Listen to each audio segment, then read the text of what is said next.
يا مرحبا شباب، بمناسبة فوز نادي الهلال السعودي أحيي كرة القدم السعودية وأحيي الاتحاد السعودي لكرة القدم. وهكذا كما كنت مؤمن أن السعودية في تقدم في كل القطاعات وفي كل المستويات، لأن لديهم قادة عندهم رؤية للمستقبل وتخطيط وعمل على أرض الواقع. وهكذا السعودية تتقدم في كل القطاعات وخاصة القطاع الرياضي. والعبرة من هذا أن الهلال السعودي، مع أني أنا بشجع نادي النصر، إلا أنه كسر حاجز المستحيل، كما كسر المنتخب السعودي في أول فوز له على منتخب الأرجنتين في كأس العالم وحقق 3 نقاط. هو الهلال السعودي يكسر التحديات ويكسر ما يقال عنه مستحيل، وهذا هو كله بالإرادة وكله بالعمل وكله بالتخطيط وكله بالاستثمار.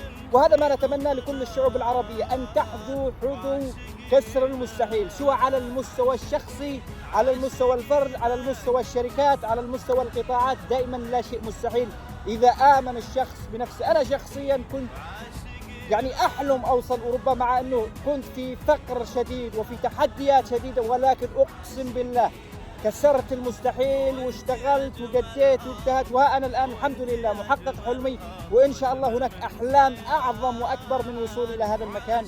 ودائما ما في شيء مستحيل، ودائما ما فيش مستحيل. أنا الآن بتعلم اللغة الألمانية، مع أنها قد تكون لغة مختلفة عن اللغة العربية والإنجليزية، ولكن بالسعي وبالجد وبالاجتهاد سنتفوق. وهكذا كما كسر المنتخب السعودي حاجز المستحيل في كأس العالم، وكما كسر نادي الهلال السعودي في كأس الأندية، كأس العالم للأندية، نستطيع أن نكسر كل المستحيلات، طبعا بالسعي، بالجد، بالاجتهاد، بالاستثمار. قد يقول قائل أنه بالمال يتغير ويتحقق الأمنيات أو يتطور الشيء، ولكنه السعودية دولة ناشئة، أو هناك دول كثيرة جدا عربية لديها نفس الإمكانيات التي تمتلكها السعودية، ولكن مع الأسف الشديد تعيش في فقر وفي جهل مدقع وفساد منتشر في كل القطاعات.